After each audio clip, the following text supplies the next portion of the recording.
Shattering Myths. We're talking about God's prediction that Damascus would fall, becoming a twisted heap of rubble, and that they would bring this upon themselves through their own corruption. And we have Nikolai having called in from Wisconsin. How are you, Nick? I'm good. Good. How are you? I'm great. By the way, we're going to honor a commitment we made to you the last time we talked. If you recall, you wanted a more comprehensive presentation of circumcision as an element, condition of the covenant. And not only did I do a number of programs on the conditions of the covenant, concluding with circumcision, but on Monday or Tuesday of next week, early next week, James Bowen, who has done a series on circumcision in the past, is going to present about 4 hours of information on what it represents, the arguments for it, the arguments against it, what God has to say about participation in the covenant, about participation in Passover, and entry into heaven regarding circumcision. I have listened to all of them, and I understood why do we need the circumcision, and I no longer have a need to explain me why. You did really good job on your series of circumcisions and stuff. However, I have different questions. Okay, but just so that you know, we are going to because there's other people. This is a big issue. This is the issue that really divides Paul from God. It's the argument that Paul foisted against the Torah is circumcision. So since it's an important issue for many people. Well, I'm delighted that you understand, and thank you. That's wonderful. There are other. That was a good question, and so we are going to let James do it's about 4 or 5 hours just focused on circumcision. It'll happen early next week. Mm-hmm. Okay. Now that said, you have another question. So, I mean, I have like several of them. I don't know if the hour would be enough, but the first one, from walking away from Babylon. Mm-hmm. That means walking away from your family too? Yeah, I'm going to state precisely what God said, and then let's talk about what He meant by it. First, he asked us to walk away from our country to participate in the covenant, and the country specifically is Babylon. And the reason that it's Babylon only existed for a very short period of time, actually, as a nation. But what it represents is what God goes to great lengths to describe as the confluence of religion, politics, and militarism. And God does not want us dependent upon and beholden to our country religiously, politically, patriotically, or militarily. So that's what the first thing he says, walk away from. Then he says from your relatives. Now, what he's talking about here in the relatives is societal customs.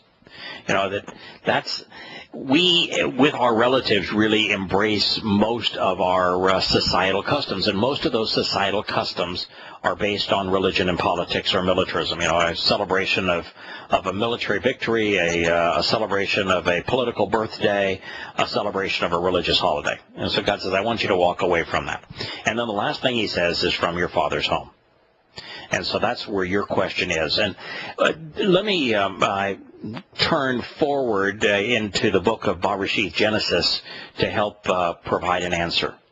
What God is saying is initially described between Adam and Yahowah when he was presenting them as husband and wife. And what he said is that in this way, men and women, as husband and wife, becoming mother and father, would leave their father's house and form their own home. And what God is trying to explain here is that if we wish to become members of His covenant, that we've got to be willing to embrace our Heavenly Father and spiritual mother and God's family, and sometimes that means walking away from our earthly parents. In some cases, it's easy.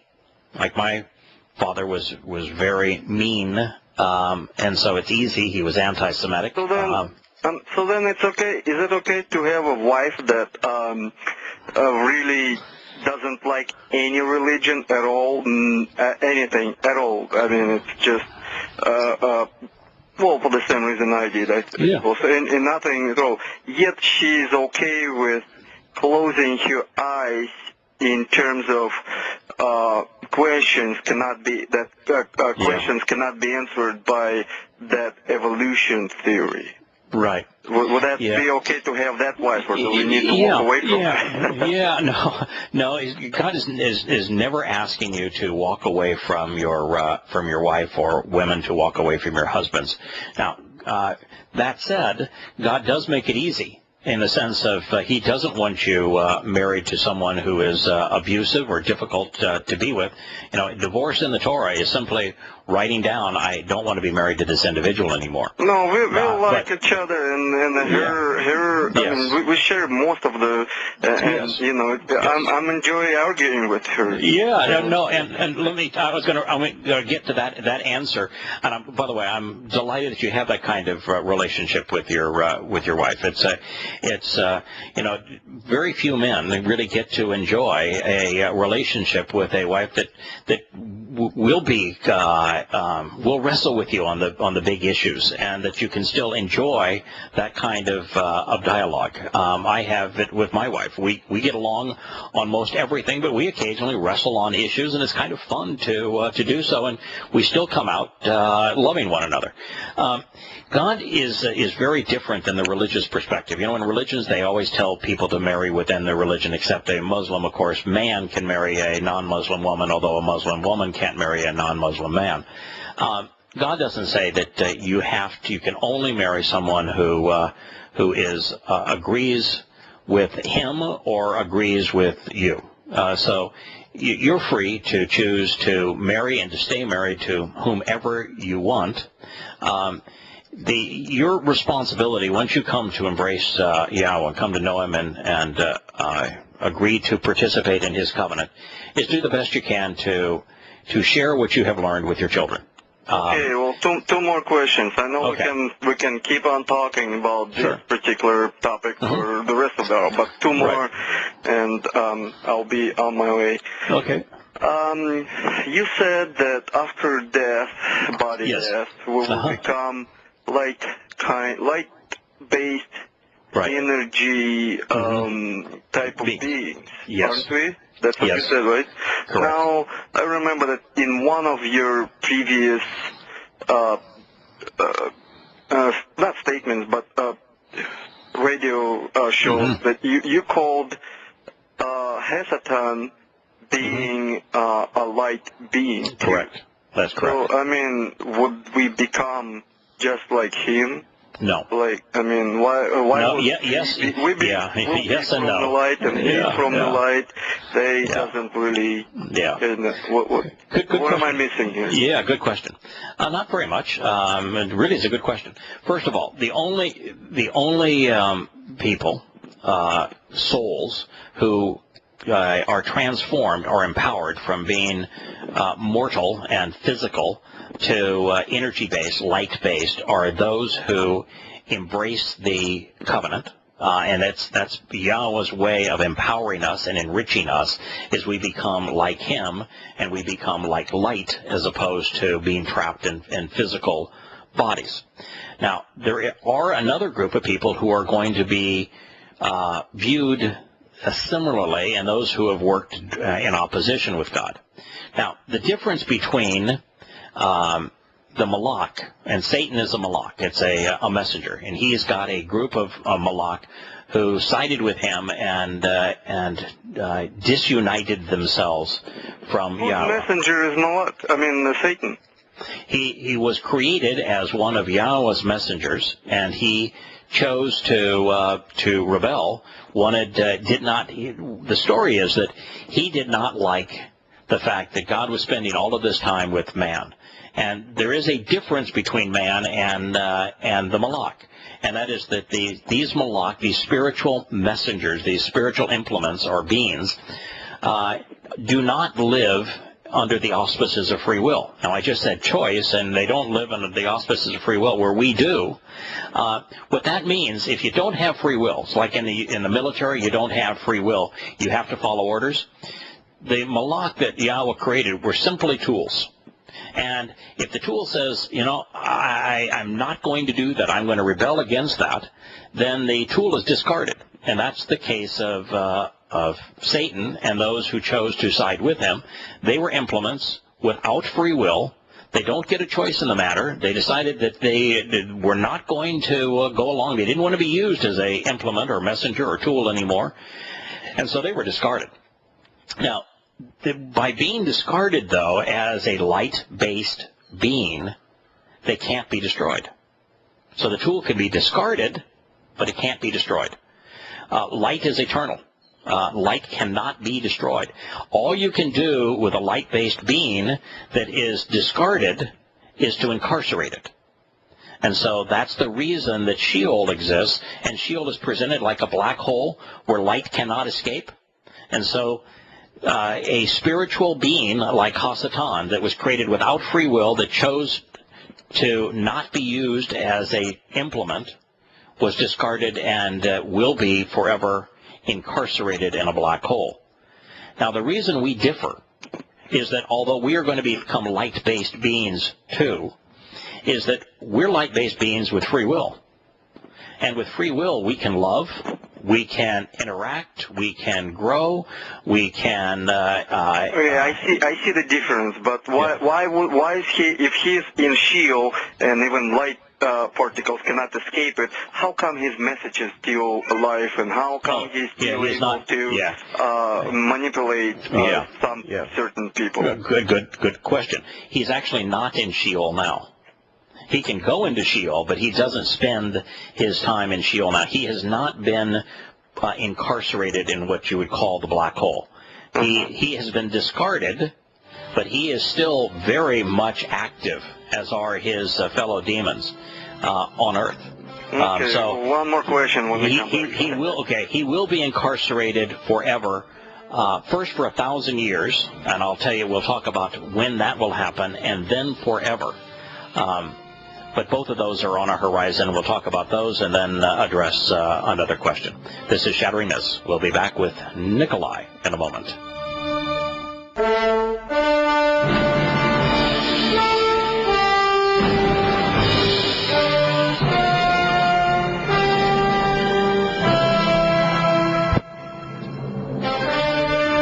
Welcome back to Shattering Myths. We're having a conversation with Nick. And before we move on to the next question, Nick, so that you know the timing of things, the Hasatan, and whose name is Hillel ben Shachar. Hasatan means the adversary. It's a title. He's called Lord primarily by God. When he had his conniption fit and decided he didn't want to play along anymore, was right at the time that Adam and Yahowah were booted out of the Garden of Eden. He played a role in that. That was just shy of 6,000 years ago. And he has been free to pester people and mislead people on Earth, therefore to make the choice of whether or not you want to participate in the covenant legitimate for all of the past 6,000 years. When Yahowah returns in year 6,000 Yah, which will be on October 2nd, 2033, Hasatan is going to be, and his fellow demons are going to be locked up for 1,000 years. They will go into an incarceration facility of some kind for 1,000 years. They will be let out briefly at the end of that 1,000 years, and the reason for that is that there will be people born during this 1,000-year celebration of Sukkah that need to be confronted with a genuine choice. There really has to be an alternative other than to embrace Yahowah for choice to be real. And so he can be let out ever so briefly and then incarcerated for all eternity thereafter. So that's the timing of things. You had another question? Yes. So another thing I'm having troubles with, I'm gonna employ my strategy right now. Okay. All right. Okay. So let's say you're a teacher. You're trying to be at least. And you're at the school. Well, while school is being owned by Yahweh and all the books are written by Yahweh, you're the one who's trying to teach His word, and you're the one who learning from Him too. So once you here my line of thought is splitting over here, so I'll go in one side first. So let's say when you're light-based and you have learned, I think me and you were there once at that.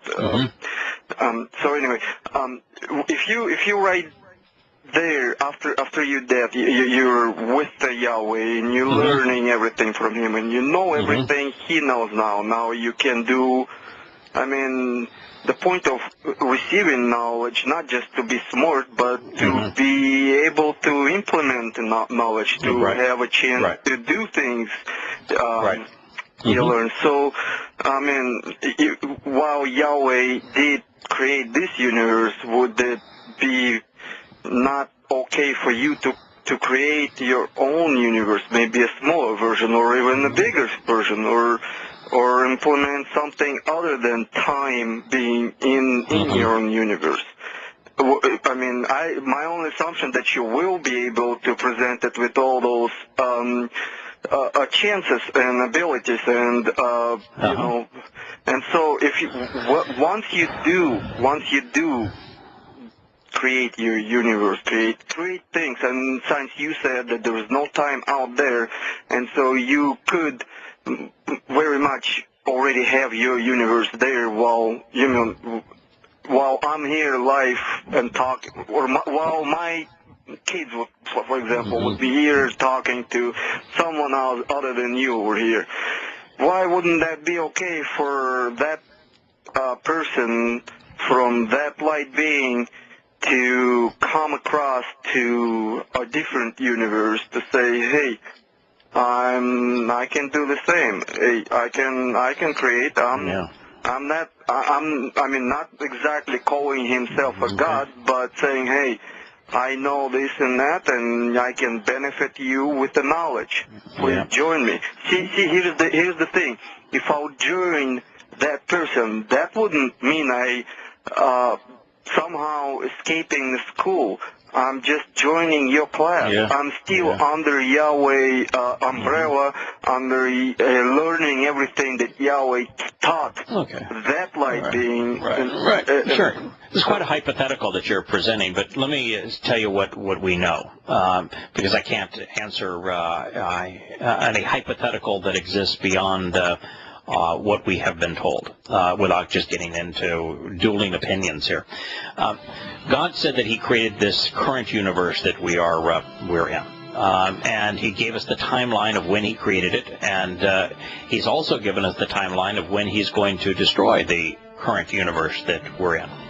And then He says that we're going to be witnesses when He creates a second universe, a completely new universe that we get to explore. Now, we'll return to that thought and what it means to your hypothetical in a moment.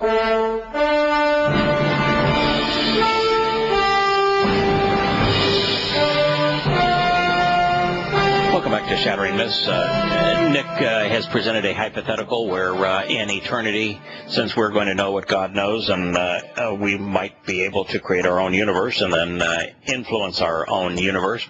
So all we're told, Nick, is that there is a present universe which is going to cease to exist. Do you know why, by the way, that God has to destroy this universe and allow those who have participated in the covenant to witness the creation of a new universe? Well, I suppose that it goes as a reward for those who made the right choice.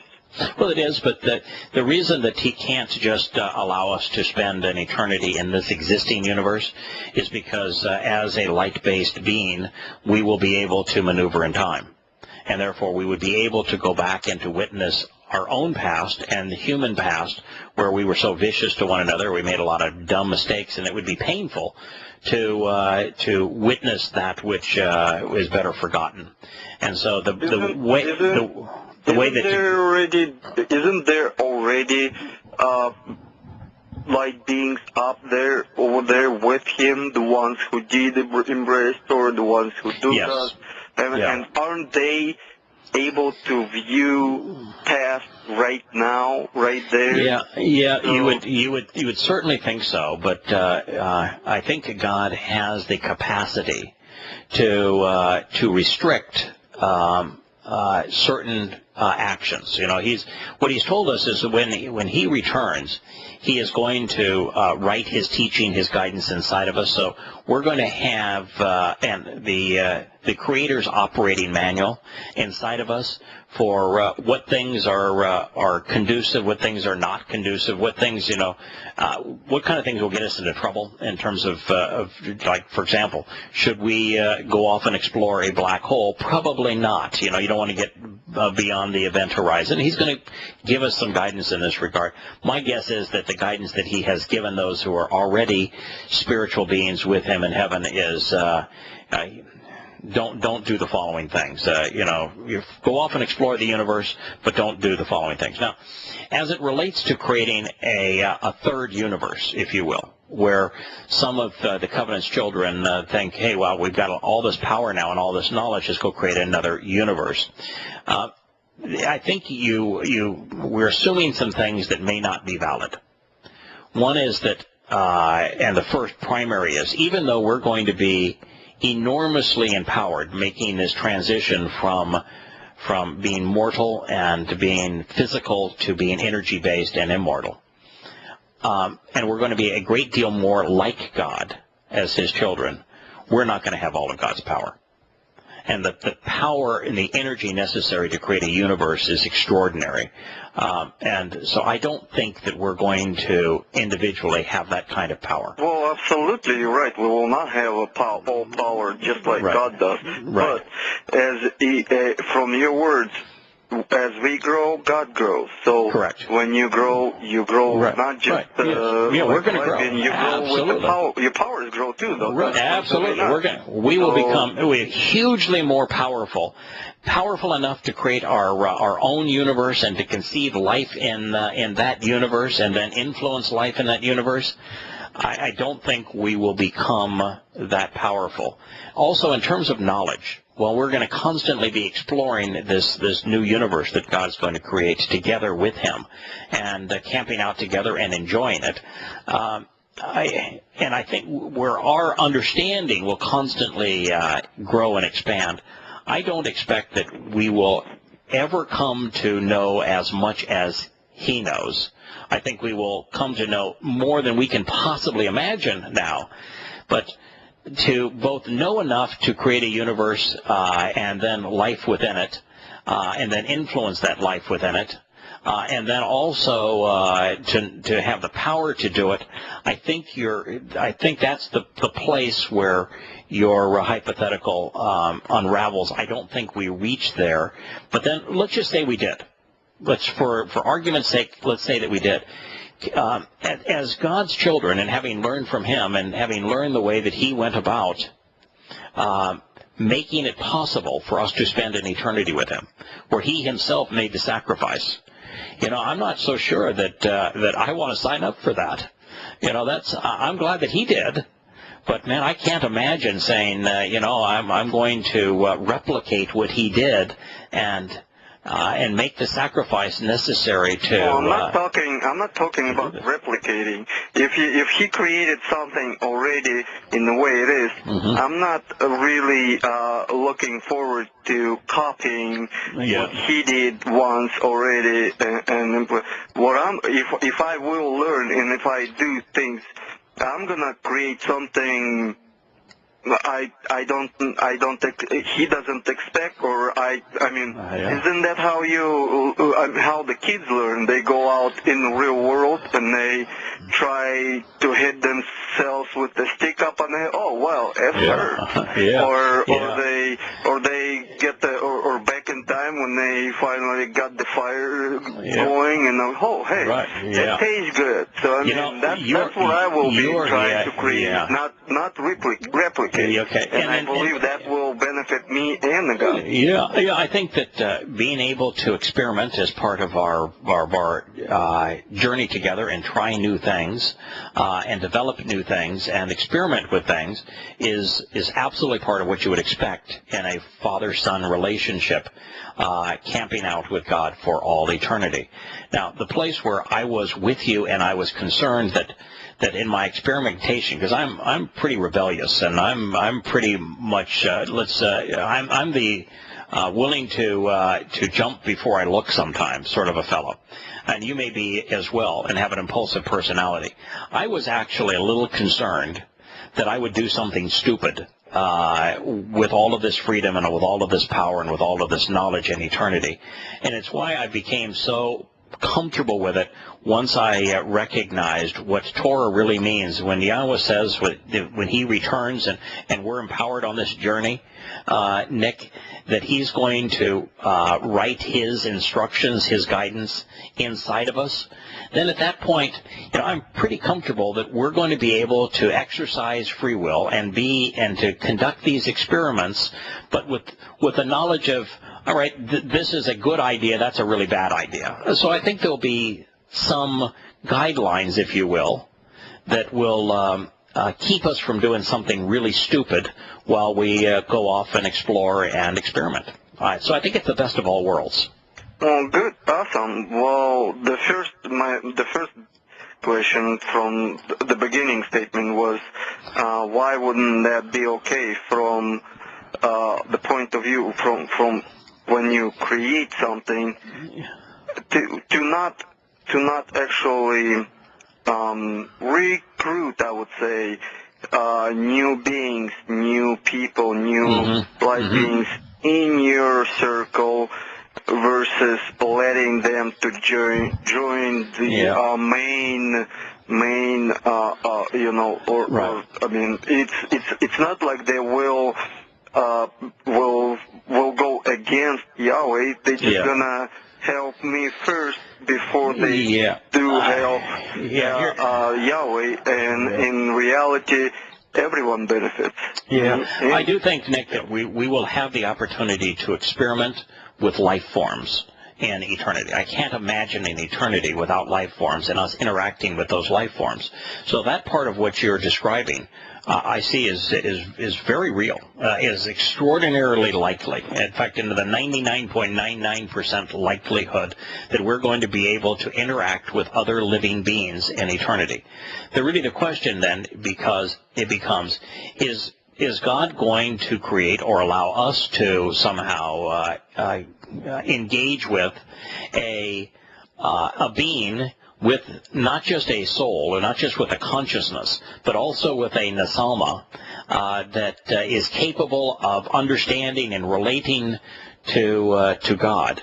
Well, this is where my question come handy, because I'm thinking that he does, and they're doing it right now, and they are not. I mean, that's what by most what the spiritualist idea is about. They don't say Yahowah bad or anyone else is bad. They just say, I'm good. Please come and join me.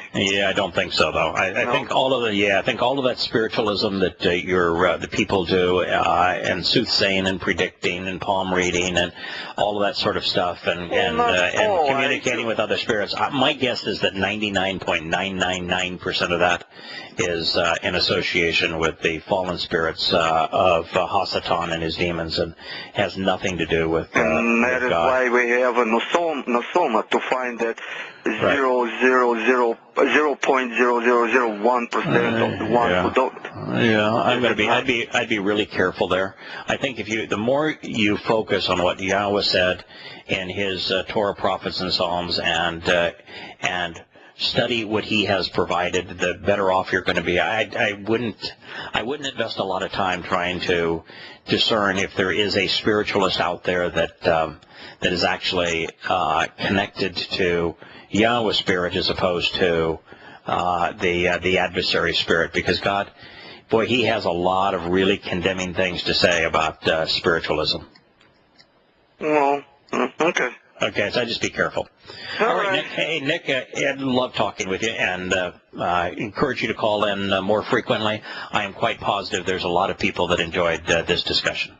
Okay, well, I'll hang up, and I'll let you put a few more words about the Yahweh. Okay. Well, Thank you, Nick. We've come a long way together. okay. At this point, we have Glenn, who has called back. I hope we have a little bit better connection. Glenn, my guess is that since you are a guy that likes to be pertinent with what we're talking about, my guess is that there was something that either I said or that Nick said that you wanted to respond to. Am I right? Yeah. Okay. Many people might have been interested. Some of us are squirming and screaming. Okay, I'm sorry. I'm sorry. Limit setting. I once called in your show, and when there was a lot of speculation going on about the nature of Sheol. And I stated at that time that, to me, the important thing about Sheol is that the presence of Yahweh is not there, and it's exceedingly unpleasant. Okay? Now, in this case about heaven, I would say the pertinent thing is that the presence of Yahweh is there, and it's exceedingly pleasant. And I'm pretty content with that. You know, if Yahweh says, behold, I go to prepare a place for you, that where I am, ye may be also. And also, I have not seen, nor hath ear heard, nor has it entered into the mind of man what God has prepared, what Yahweh has prepared for those who love him and are called according to his purpose. That's good enough for me. It is good enough for me, too. It is good enough for me. So stay with us, because in the last segment, since you were concerned about, I'm assuming the statements where I spoke of limits, let's talk a little bit about limits and whether or not there should be or have to be some limits on our experience in eternity.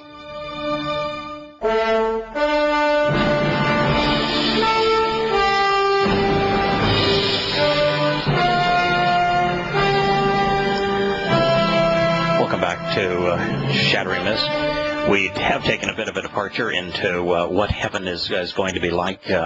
Glenn has called back in, and Glenn's comment is essentially the same as my own. God explains that being in heaven will be with him, and we have come to love him, so that's good enough for us. But I'm still curious. Other people are curious as to what we're going to be doing in eternity. So it's kind of fun to talk about camping out and exploring in this transition between energy and matter, when it behooves us to slow down and be stuck in time, and to enjoy a good wine and a good meal and a good song and a lovely campfire or a nice stream, to take on material form again, and then to go off and become energy again and go and fly across the universe. But I would point out that Yahweh is transcendent of all the time, space, matter, energy, and dimensionality he creates. Correct. We are not. We have beginnings. He has no beginnings. So I would suggest that, at least in that sense, we are somehow eternally time bound. We have a beginning. We can never not have a beginning. Right, and that also means that he is going to be infinitely more powerful and infinitely more knowledgeable than we are. And even as our knowledge grows exponentially and our power grows exponentially, we're still not going to be at the same level that he is, nor would I want to be. I wouldn't want that responsibility. Bingo. That's why, I work with brain-injured children, and I've also interacted with genius-level doctors, and I'm somewhere in between, and I don't thrash against that. Right, yeah, it's the way it is. I'm very comfortable, in fact, extraordinarily comfortable, recognizing that we're going to be tremendously empowered, but not responsible. I mean, it's kind of the best of all worlds. We got Dad, who is the ultimate authority, has ultimate responsibility, got it all under control, knows exactly what needs to be done, and is giving us this huge universe to go play in. and then going to give us the instructions as to how to play in that universe to get the most out of it. Seems like a win-win scenario for me. I do think there's going to be some limits, though, and by limits, in any home, in any family, there need to be a few limits just so that things don't go awry. I definitely believe we're very severely limited as creatures, and I don't think we ever. I don't aspire. I don't see any. I don't see this growing exponentially thing going on. And especially it's funny because you're an adventurer, I would surmise. Yes. I'm much more, and I've done adventuring. Now, if you're a person who loves his or her spouse or family, and say you have to go away on a business trip to someplace beautiful and exotic. Yes. But your loved ones aren't there. You'd rather be home in your humble home.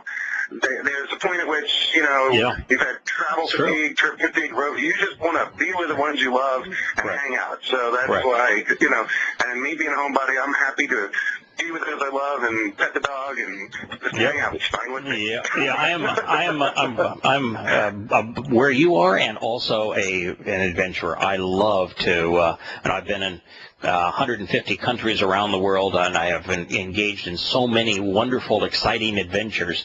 But I can tell you that when you're doing it alone and you're not sharing that adventure with someone you love, it isn't nearly as fun as it is doing it together. But I always love just coming home and being part of a family. Right now I'm bi-coastal, and my wife is spending more time on the east, and I'm spending a little more time on the west because we're trying to sell both houses so that we can be closer to our sons, because these houses are on the opposite coast, and so it behooves us to be to manage both properties so that both properties can be effectively marketed. But my wife is just flown across the country. We're going to be back together here in about an hour, and I can't wait to see her. So being together and family, and we're going to next week. I'm not going to be here. We're going to have guests all week and guest hosts, and I can't wait to spend the time with my family. And I get the best of both worlds. Next week I get to go to an exotic place and have my family. Well, there you go. That's like over the top. Yeah, that's what heaven's going to be like, though. That's exactly what I'm expecting heaven to be like. Yeah, wonderful. Yeah, I'm thinking of a psalm where the writer says he wants to be a pillar in the temple of God. Pillars don't go anywhere. He just wants to be in the presence. His greatest aspiration is to be in the presence of Yahweh. Yeah, well, that's good. That's good. What I care about most. Yeah, I want to be in the presence, but I want us to go off and do stuff together. I like doing stuff, and so a little bit of both is going to be a wonderful experience. Yep. Hey, Glenn, thank you. Two great calls today. I appreciate you. Thanks. Bye-bye. Thank you. Bye-bye.